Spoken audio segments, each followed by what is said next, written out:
최근 마라톤은 세대를 망라해 많은 인기를 끌고 있는 스포츠 중 하나라고 할 수 있는데요. 이 시점에서 국내 마라톤의 현실을 엘리트 선수, 러닝 문화, 그리고 앞으로의 방향성으로 소개하고자 합니다. 황영조, 이봉주 두 선수는 대한민국 국민이라면 누구나 아는 마라톤 선수이지만 두 선수를 제외하고 자신 있게 이름을 말할 수 있는 국내 선수를 물어본다면 아마 없을 것입니다. 안타까운 현실을 증명하듯 최근 10년 동안 마라톤 풀코스를 2시간 10분 이내에 완주한 국내 선수는 단 한 사람입니다. 2018년 케냐에서 기아해 이듬해 경주 국제마라톤 대회에서 2시간 8분 42초를 기록한 오주환 선수. 이 선수를 제외하곤 없습니다. 비교하고 싶진 않지만 가깝고도 먼 나라 일본에는 2023년에만 2시간 10분 이내 선수가 42명이나 있습니다. 나아가 글로벌 상위 랭커와의 기록 격차는 말하지 않겠습니다. 고인이 된 켈빈 키프텀은 인류 최초로 2시간 1분의 벽을 깼고 엘리우드 킵초게는 비공식이지만 2시간을 이미 돌파했습니다. 그러면 여기서 여러분께 질문을 던져봅니다. 마라톤은 비인기 스포츠인가요? 50대 50의 답이 나올 것 같습니다. 그럼 질문을 다시 하겠습니다. 여러분 주변에 달리기를 좋아하는 사람이 많은가요? 지금까지 영상을 본 시청자라면 많다고 답할 가능성이 높을 것입니다. 최근 서울에서 열린 마라톤 풀코스 대회가 하루 만에 마감되는 걸 보면 마라톤을 좋아하는 사람이 많다는 걸 증명할 수도 있습니다. 마치 인기 가수의 콘서트 예매와 비슷한 느낌을 받을 때가 많은데요. 그 중심에는 분명 2030 러너들이 있습니다. 건강한 스포츠는 세대를 가리지 않고 모두가 즐겨야 하는 만큼 젊은 러너들이 많다는 건 좋은 신호입니다. 아마 2030 러너가 많아진 데는 러닝 크루 문화가 큰 역할을 했을 것입니다. 물론 크루라는 영어 단어 때문에 새롭게 느껴질 수 있으나 우리 선배 러너들은 이미 오래전부터 마라톤 동호회를 운영해 왔습니다. 동호회라는 단어가 크루로 바뀌었지 큰 차이는 없습니다. 하지만 확연히 다른 형태의 모임입니다. 달리기를 한다는 목적 하에서 동호회와 크루는 큰 차이는 없습니다.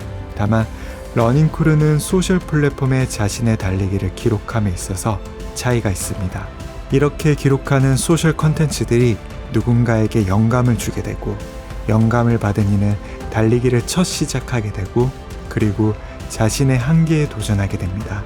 컨텐츠를 통해 영감을 주는 것, 이것이 바로 동호회와 크루의 차이라고 볼 수 있습니다. 시간 흐름의 관점에서 보면 동호회와 크루 사이에는 러닝 커뮤니티가 있습니다. 마라톤 온라인 휴먼 레이스가 대표적인 커뮤니티입니다. 인터넷과 온라인 커뮤니티가 부흥하던 시절 러닝 커뮤니티는 시대의 흐름에 맞춰 달리기 대중화에 큰 역할을 한 곳입니다. 시기적으로는 2000년부터 2010년 중후반 정도. 국내 러닝 크루의 시작은 2013년입니다. 서울을 베이스로 한 프라이빗 로드 러닝 클럽이 새로운 러닝 크루 문화의 시작을 알렸습니다. 예술, 문화, 음악계에서 영향력 있는 6인이 모여 시작된 PRRC는 젊은 러너들에게 영감을 주기에 충분했습니다. PRRC를 시작으로 2014년부터 SRC, JSRC, 6호, 스웨덴 블락, 런서울, 와우산 등 젊은 러닝 크루가 등장했습니다. 그리고 그해 9월 PRRC는 BTG 남산이라는 이벤트를 기획합니다. BTG는 브릿지 더 갭의 약자로 간극을 줄이자는 의미를 지니고 있으며 서울에 있는 일부 러너들이 함께 모여 달리고 소통하는 자리였습니다. 2017년까지 서울에 있는 러닝 크루들이 번갈아가며 자발적으로 진행했고 러닝 크루의 문화가 자리 잡히기 시작했습니다. 코로나로 인해 오프라인 모임이 주춤했던 시절 자연스럽게 러닝 크루 문화는 조용해졌습니다.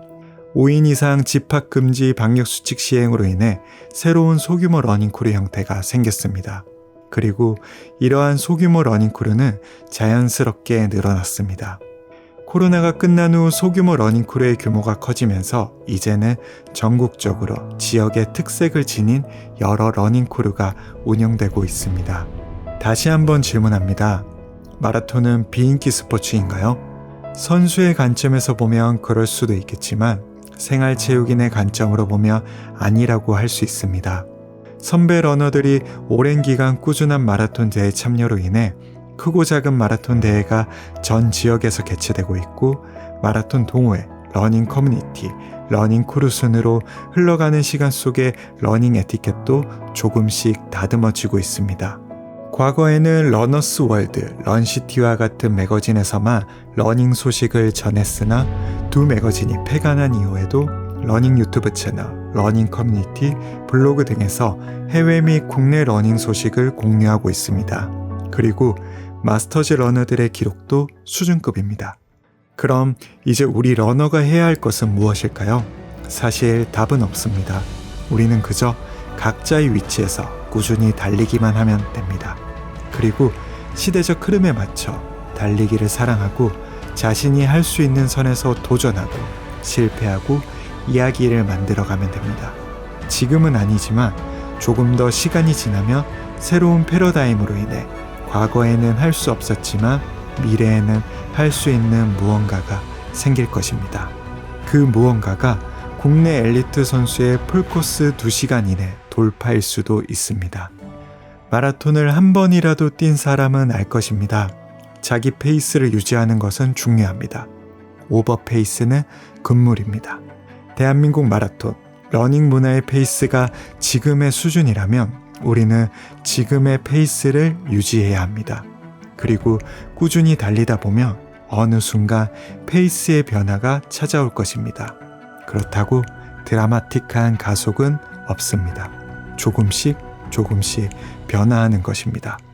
먼 미래의 멋진 대한민국의 러닝 문화를 위해 그때까지 여러분의 달리기를 진심으로 응원합니다.